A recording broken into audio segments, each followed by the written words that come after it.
ഇനി ഞാൻ ആഗ്രഹിക്കുന്നത് ഒരു റോം കോം ചെയ്യാനാണ്. കുറെ നാളായി കുഴിച്ചിടലും കുഴികൊണ്ടലും തുടങ്ങിയിട്ട്. ഓ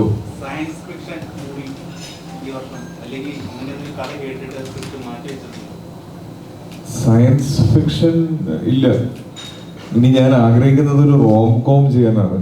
കുറെ നാളായി കുഴിച്ചിടലും കുഴികൊണ്ടലും തുടങ്ങിയിട്ട്. ഇനി എത്രയും വേഗം ഒരു റോം കോം ചെയ്യുക, കുറച്ച് ഫീൽ ഗുഡ് സിനിമകൾ ചെയ്യുക.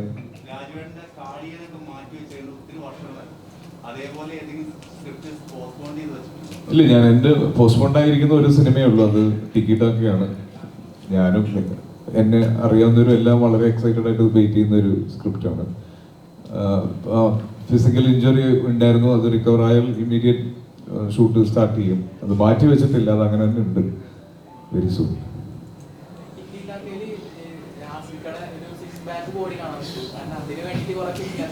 ഇന്ന് ഈ സിനിമയുടെ വിജയം ആഘോഷിക്കാൻ ഉച്ചയ്ക്ക് ഒരു മട്ടൻ ബിരിയാണി കഴിച്ചിട്ടുണ്ട്. അതുകൊണ്ട് ചിലപ്പോൾ ഒരു 3-4 ദിവസം കൂടെ അത് ഡിലേ ആവും.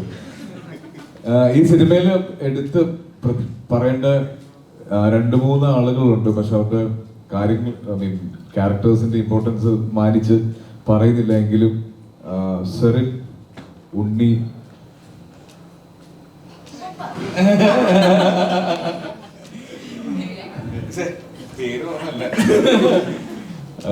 മേഘ, ഇവരെല്ലാരെയും പറ്റിയിട്ട് പറയണം എന്നുണ്ട്. പക്ഷെ അറിയാലോ, സിനിമ ഇനി കാണുമ്പോൾ ആദ്യമായിട്ട് കാണാൻ പോകുന്നവർക്ക് അത് ബാധിക്കാൻ സാധ്യത ഉള്ളതുകൊണ്ടാണ്. പക്ഷെ നിങ്ങൾ ഇവരെയൊക്കെ ഒന്ന് നോട്ട് ചെയ്ത് വെച്ചോ. സെറിനെ പറ്റി പിന്നെ പ്രത്യേകിച്ച് പറയേണ്ട. ആട്ടം എന്ന് പറഞ്ഞ സിനിമയിൽ നമ്മളെല്ലാവരും ഞെട്ടിച്ചതാണ്. ഒറ്റയ്ക്ക് ഒരു സിനിമ ഷോൾഡർ ചെയ്ത് വിജയിപ്പിച്ച ഒരാളെ കൂടിയാണ്. അപ്പം സെറിൻ്റെയും ഒരു ഗംഭീര പെർഫോമൻസ് ആയിരുന്നു ഈ സിനിമയിൽ. ഇതുവരെ വരുന്ന എല്ലാ റിവ്യൂസിലും സെറിനെ പറ്റി മെൻഷൻ ചെയ്യുന്നുണ്ട്.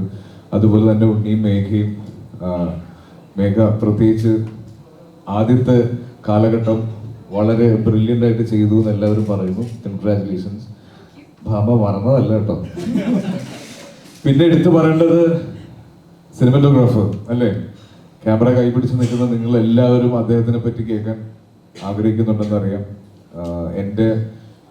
ഞങ്ങൾ ഒരുമിച്ച് ആദ്യം ചെയ്തത് ലെവൽ ക്രോസ് ആണ്. അതിനുശേഷം ഈ സിനിമയിലേക്ക് വരുമ്പോൾ എൻറ്റയർലി ഡിഫറെൻ്റ് ആയിട്ടുള്ള ഒരു ഔട്ട്ലുക്കിലേക്ക് ഇതിനെ കൊണ്ടുവന്നു. അപ്പു 2 വാക്ക് സംസാരിച്ചേ പറ്റുള്ളൂ.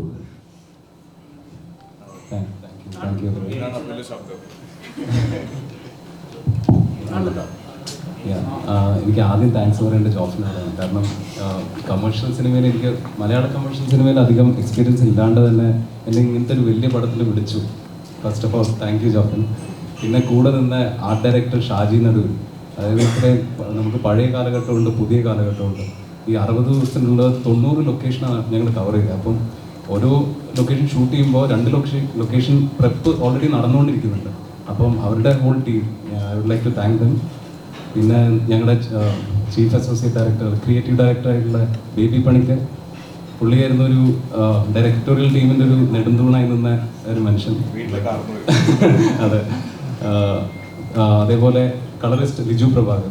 കാരണം ഞങ്ങൾക്ക് ഈ ഇതിൽ 2 കാലഘട്ടത്തിൽ തന്നെ ഒരു 3 ഡിഫറെൻറ്റ് ഫിലിം ലുക്സ് വരുന്നുണ്ട്. അപ്പോൾ അത് വളരെ സട്ടിലി അതിനെ കൊണ്ടുവരാൻ സഹായിച്ചത് ലിജുവിൻ്റെ ഒരു ടെക്നിക്കൽ എക്സ്പെർട്ടീസാണ്. ഇവരെയാണ് ശരിക്കും എടുത്ത് പറയുന്നത്. എൻ്റെ സൈഡിൽ നിന്ന് ഞാൻ പറയാൻ ആഗ്രഹിക്കുന്നത്. പിന്നെ ഡെഫിനറ്റ്ലി ദ ഹോൾ ടീം, ഇത്രയും ഗംഭീരമായിട്ടുള്ള ആർട്ടിസ്റ്റിൻ്റെ കൂടെ വർക്ക് ചെയ്യാൻ പറ്റി. ലൈക്ക് എല്ലാവരെയും പെർഫോമൻസ് എടുത്ത് പറയണമെന്നുണ്ട്. എനിക്ക് ഓരോ എണ്ണോട്ട് പറയാൻ പറ്റാത്തതുകൊണ്ടാണ്. പക്ഷേ നിങ്ങൾ പടം കാണുമ്പോൾ മനസ്സിലാവും. ഇത്രയേ ഉള്ളൂ പറയാൻ. Thank you.